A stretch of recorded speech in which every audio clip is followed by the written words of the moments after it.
folks, I'm Ashraf Hingora. I'm a language and soft skill trainer, life business and parenting coach. English breakfast with Ashraf में हम आज model auxiliary verb dare की exercise करेंगे। Dare एक semi model है, इसकी detail आपको dare chapter में मिल जाएगी, डेयर के वीडियो में मिल जाएगी। यहाँ हम सिर्फ उसकी पहले एक्सरसाइज कर लें, देखिए किस तरह के सेंटेंसेस आपको देखने को मिलते हैं। एग्जाम्पल दिया हुआ है यहाँ पर, आप इसमें भी देख सकते हैं, बाकी मैं बोल ही रहा हूँ। गो ऑन टेक इट, हाँ यहाँ पर आप क्या कह रहे हैं, go on take it I dare you, आगे बढ़ो, इसे लो, मैं तुम्हें चुनौती देता हूं। डोंट यू डेयर, हिम्मत मत करना। Don't you dare touch me, मुझे छूने की हिम्मत ना करना। I tell her about it, don't dare. यहां दो व्यक्ति बोल रहे हैं, एक व्यक्ति कहता है I tell her about it, मैं इसके बारे में उसे बताऊंगा। तो आप क्या कहते हैं उसे, डोंट यू डेयर, हिम्मत ना करना या हिम्मत मत करना। फिर नेक्स्ट सेंटेंस देखेंगे, don't you dare say anything to anybody, तुम किसी को कुछ भी कहने की हिम्मत मत करना। इस तरह का फॉर्मेशन है।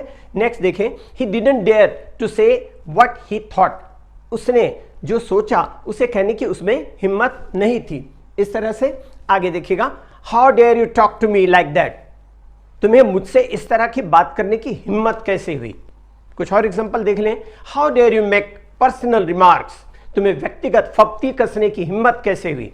ये एक थ्रेटनिंग कंस्ट्रक्शन है। जनरली ऐसे कुछ एक एग्जांपल आपने पहले भी और मैंने कहा उनमें देखा होगा। Don't you dare tell my parents about this, मेरे माता पिता को इसके बारे में बताने की हिम्मत न करना। How dare you to pick up the phone and listen in on my conversation. हाँ, एग्जाम्पल इसको हिंदी में देखें, तुम्हें फोन उठाकर मेरी बात सुनने की हिम्मत कैसे की, तुमने फोन उठाकर मेरी बात सुनने की हिम्मत कैसे की। नेक्स्ट एग्जांपल देखें, I think you should accept the offer, I dare say you are right. यहां पर आप देखिए दो व्यक्ति कह रहे हैं और यहां डेयर से की मीनिंग क्या होती है, इसको आप थोड़ा सा डिफरेंट है उसको समझ लें। I think you should accept the offer, किसी ने कहा मैं सोचता हूं कि तुम्हें प्रस्ताव स्वीकार कर लेना चाहिए, और आप उसको कहते हैं I dare say you are right, इसका मतलब मेरे ख्याल से आप ठीक कह रहे हैं।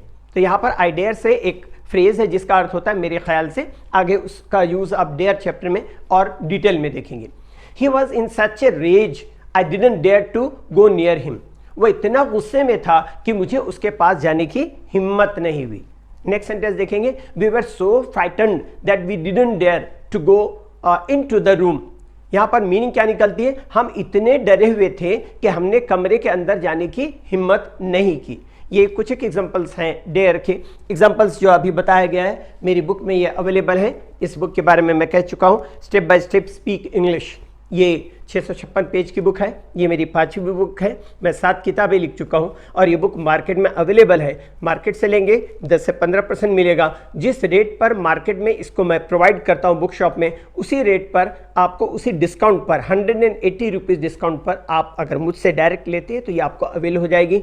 बुक बहुत काम की है, बहुत सारी ऐसी चीज़ें हैं उनके लिए भी काम की है जिनको अच्छी तरह इंग्लिश बोलना आता है, क्योंकि जो वेराइटीज़ ऑफ द सेंटेंसेस दी हुई हैं इसमें, डिस्कोर्स मार्कर दिया हुआ है, वो डिस्कोर्स मार्कर दुनिया की किसी बुक में नहीं है। आप पढ़ेंगे आपको खुद समझ में आएगा, क्योंकि ये कंपाइल भी किया हुआ है। ऑथर जो होता है लैंग्वेज का, वो कुछ भी भाषा में चेंज नहीं कर सकता। वो जो ग्रामर के जिन नियम है, हेल्पिंग वर्ब से लेकर के जो कुछ भी, उसमें कोई चेंज नहीं कर सकता। हाँ, मैंने बहुत सारा कलेक्शन किया कुछ सालों में, और उसमें जो डिस्कोर्स मार्कर है किसी एक बुक में पूरी वर्ड में नहीं मिलेगा। इस बुक को ज़रूर परचेज कीजिएगा, ये आपके लिए बहुत फ़ायदेमंद होगी। जो इंग्लिश अच्छी तरह बोलना जानते हैं उनके लिए भी, और जिनको नहीं आता उनके लिए। इंग्लिश के लिए आप मेरे channel English breakfast with Ashraf and soft skill के लिए Ashraf the mover and shaker को लाइक, शेयर एंड सब्सक्राइब करें। कमेंट सेक्शन में कमेंट करें, बेल आइकॉन प्रेस करें और मेरी बुक जरूर पढ़ें।